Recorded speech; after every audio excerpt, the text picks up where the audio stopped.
coq au vin for me, and a plate of profiterole to share, in a restaurant that had remained unchanged since before JFK was elected, was an ideal way to spend the century's waning hours.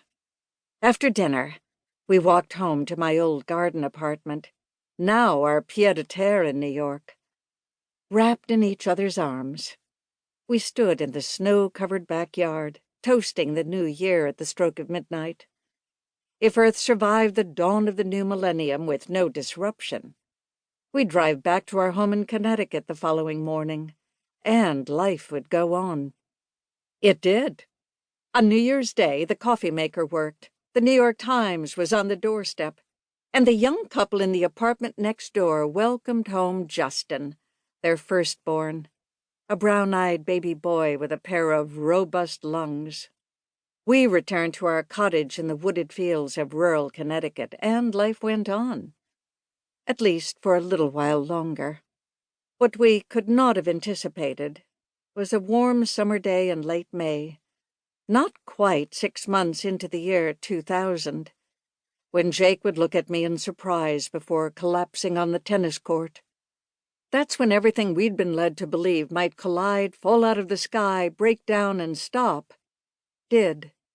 The new millennium, rather than hurtling me into the future, unexpectedly sent me straight to a reckoning with my past. Chapter 2.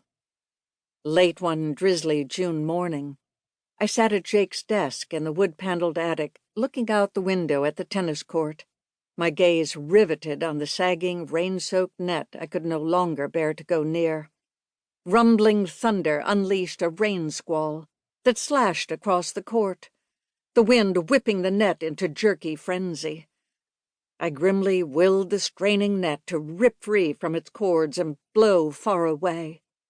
I didn't want to be reminded of the sunny morning when Jake had reached for the towel and collapsed, his fingers tangling in the webbing as he fell. If he were to choose a place to die a quick, sudden death, his beloved tennis court would have ranked as a fitting spot. Just not so soon, his look of surprise had said.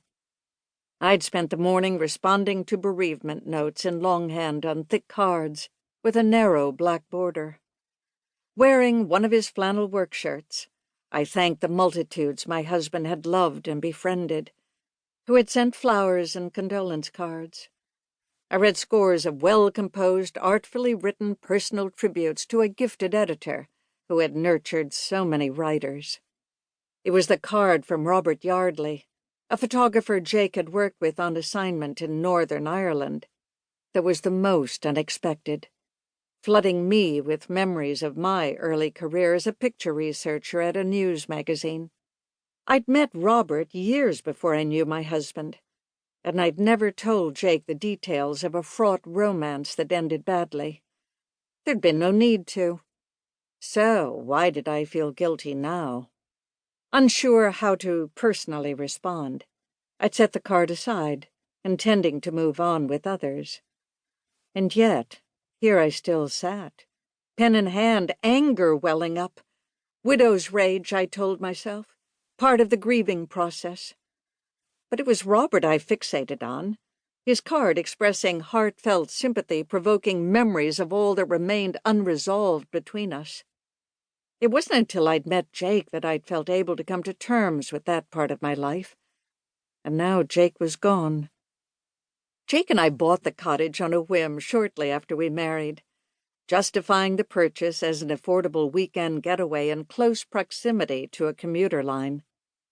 The main selling point was the quirky, hand-built fieldstone and timber house that seemed to wrap itself around us the moment we walked through the door. The acre and a half of land also afforded space for a tennis court, an extravagance Jake, an avid player, coveted. The house he dubbed Willow Creek became the lodestone, pulling him back between postings abroad, the someday place where he'd eventually settle. He was a bear of a man, tall, burly, and agile, who made 5-year plans, charting our course and organizing our lives with little regard for fate playing a hand. How long did I sit transfixed, my brain unspooling images of Jake on the court while my coffee grew cold in a mug?